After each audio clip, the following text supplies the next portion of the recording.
इस एपिसोड की शुरुआत वहीं से होती है जहाँ पे हमारे पिछला एपिसोड खत्म। पिछले एपिसोड में हमने देखा था कि हमारे मेन कैरेक्टर की तलवार उसके हाथ से छूट चुकी होती है। इसके कारण हमारा मेन कैरेक्टर उस डुएल में हार चुका होता है।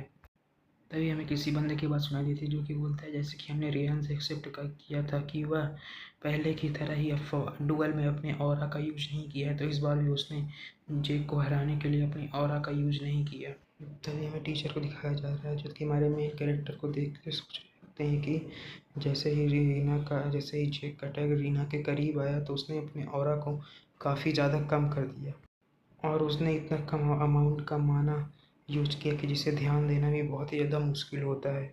इसे बहुत कम लोग ही नोटिस कर पाते हैं और इस बात से टीचर को बहुत ही ज़्यादा हैरान होते हैं। और तभी हमें टीचर को दिखाया जाता है जो रियान को देखते हुए बोलते हैं कि वह रियान था जिसने प्रॉमिस किया था कि वह डुएल के दौरान अपनी ऑरा का यूज नहीं करेगा जब तक वह एकेडमी के अंदर इंटर नहीं कर जाता। और टीचर इस बात से भी हैरान होते हैं कि जेक ने उस लड़की को अपना ऑरा यूज करने के लिए मजबूर कर दिया। तभी हमें रियान को दिखाया जाता है जो कि खुद भी सोच रहा होता है। इसी वक्त का फ़ायदा उठाकर जेक को दिखाया जाता है जो कि अपनी पूरी ताकत से रियान को एक मुक्का मारने वाला होता है। तभी हमें टीचर को दिखाया जाता है जो जो कि जेक की इस हरकत को देखकर उससे बोलते हैं कि आखिर तुम क्या करने की कोशिश कर रहे हो।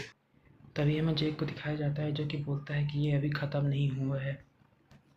और हमें मेन कैरेक्टर को दिखाया जाता है जो कि एक घुमाकर खतरनाक पंच उसके गले में मार देता है जिसके कारण रियान के मुंह से खून निकल आता है और वह ज़मीन पर अपने गले को पकड़कर बैठ जाता है और खून की उल्टियाँ कर रहा होता है।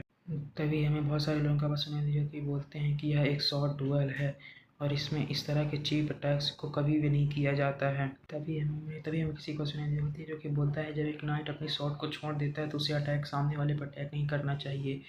तभी कोई बोलता है कि यहाँ पे रियान जीत चुका है, यह उसकी विक्ट्री है। सभी लोग उसकी हाँ में हाँ मिलाने लगते हैं। तभी हमें वहाँ के सभी स्टूडेंट को दिखाया जाता है जो कि हमारे मेन कैरेक्टर से बोलते हैं कि तुम में एक नाइट बनने की कोई भी क्वालिटी नहीं है, तुम नाइट बनने के योग्य नहीं हो। और उस लोग उसे बोलते हैं कि तुम्हें शर्म आनी चाहिए और वो हमारे मेन कैरेक्टर को गालियाँ मारने लगते हैं। लेकिन हमें हमारे मेन कैरेक्टर को दिखाया जाता है जिसको कि उनकी गालियों से कोई फ़र्क भी नहीं पड़ रहा होता है।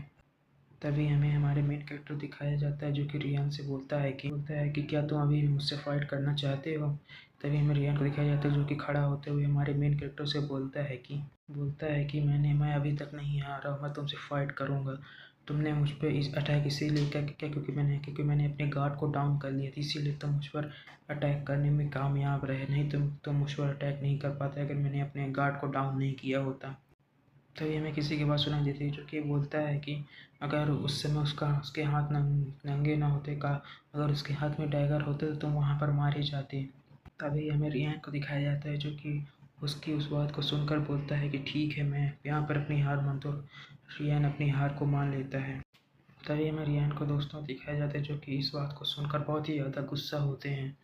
तभी हमें किसी का बात सुनाई देती है जो कि बोलता है कि यह वही पर्सन है जिसके कुछ दिन पहले इसे कचड़ा कहा जाता है और आज इसने रियान को हरा दिया। इसकी जो अचीवमेंट की विक्ट्री है या उसने इन बच्चों से ली है जो कि इस एकेडमी के अंदर मोस्ट टैलेंटेड माने जाते हैं। उसने उन बच्चों को हरा कर इस अचीवमेंट को हासिल किया है। और इस चीज़ को देखकर हमारे मेन कैरेक्टर के बहुत सारे लोग हमारे मेन कैरेक्टर के नाम के नारे लगाने लगते हैं और यहीं से हमें रियान और जो दिखाया जो कि अपनी अपनी साइड की तरफ लौट जाते हैं और यहीं पे हमारा एपिसोड खत्म हो जाता है। अगर वीडियो अच्छी लगी तो लाइक कमेंट जरूर, सब्सक्राइब जरूर करें और अगली वीडियो के लिए वेट करें। Thanks for watching.